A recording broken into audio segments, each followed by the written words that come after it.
have 19 out of our 50 states, to be reminded, that had early cases but have persistently low level of cases, and at this point have less than 200 cases.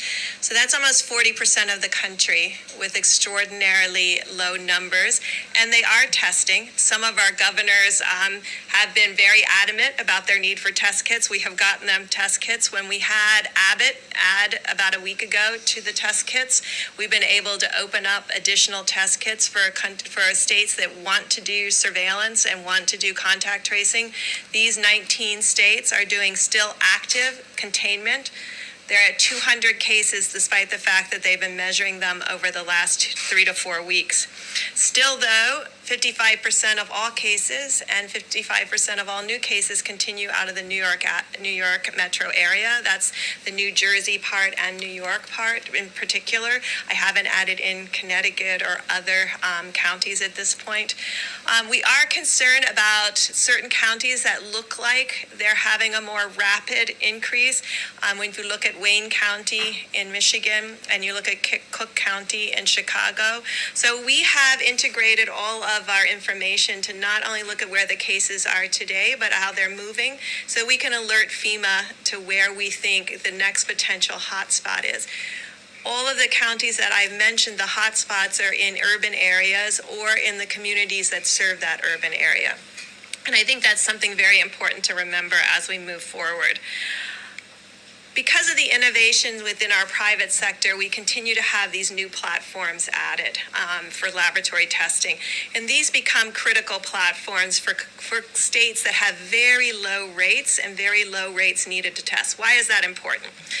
Some of these machines have wells and plastic plates that, in order to be effective, you have to put on about almost 96 samples.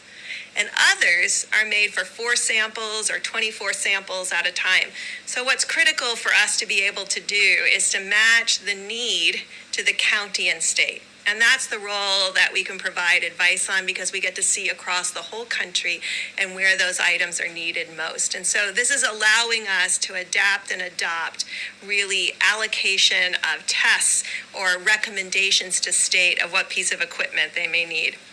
Of the 550,000 tests, you can do the math, but we're still running somewhere about 14% overall. That means 86% of the people with significant symptoms, because remember, you had to have a fever and symptoms to get tested at this point.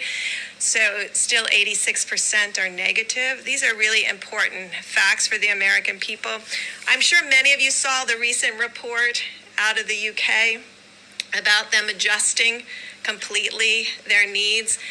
This is really quite important. If you remember, that was the report that said there would be 500,000 deaths in the UK and 2.2 million deaths in the United States. They've adjusted that number in the UK to 20,000. So 500,000 to 20,000. We're looking into this in great detail to understand that adjustment. I'm going to say something that's a little bit complicated, but I'm going to try to do it in a way that we can all understand it together. In the model, either you have to have a large group of people who are asymptomatic, who've never presented for any test, in order to have the kind of numbers that were predicted. To get to 60 million people infected, or 6 million people infected, you have to have a large group of asymptomatics, because in no country to date have we seen an attack rate over 1 in 1,000. So either we're only measuring the tip of the iceberg of the symptomatic cases, and underneath it are a large group of people. So we're working very hard to get that antibody test, because that's a good way to figure out who are all these people under here and do they exist. Or we have the transmission completely wrong. So these are the things we're looking at, because the predictions of the models don't match the reality on the ground in either China, South Korea, or Italy. We are about 5 times the size of Italy.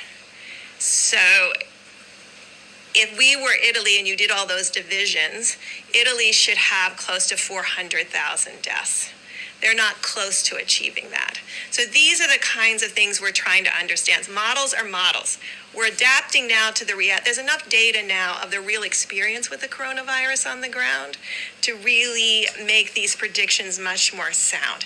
So when people start talking about 20% of a population getting infected, it's very scary. But we don't have data that matches that based on the experience. And then finally, the situation about ventilators. We were reassured and meeting with our colleagues in New York that there are still ICU beds remaining, and there's still significant over 1,000 or 2,000 ventilators that have not been utilized yet. Please, for the reassurance of people around the world, to wake up this morning and look at people talking about creating DNR situations, do not resuscitate situations for patients.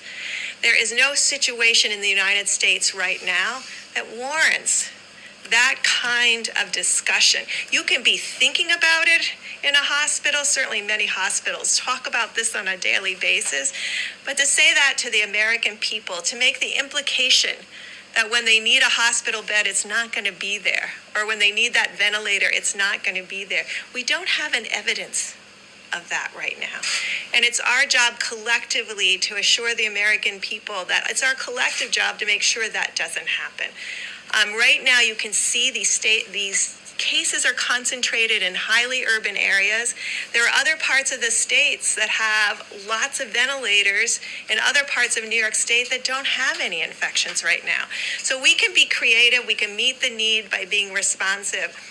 But there's no model right now, no reality on the ground where we can see that 60 to 70% of Americans are going to get infected in the next 8 to 12 weeks. I just want to be clear about that. So we're adapting to the reality on the ground. We're looking at the models of how they can inform, but we also are learning very clearly from South Korea and from Italy and from Spain.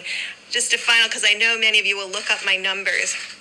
The only people who are over really 1 in 1,000 cases are people that have very small populations like Monaco and Liechtenstein. So you will see a different number coming from when your population is really tiny. One case can put you over 1 to 1,000 or 2 to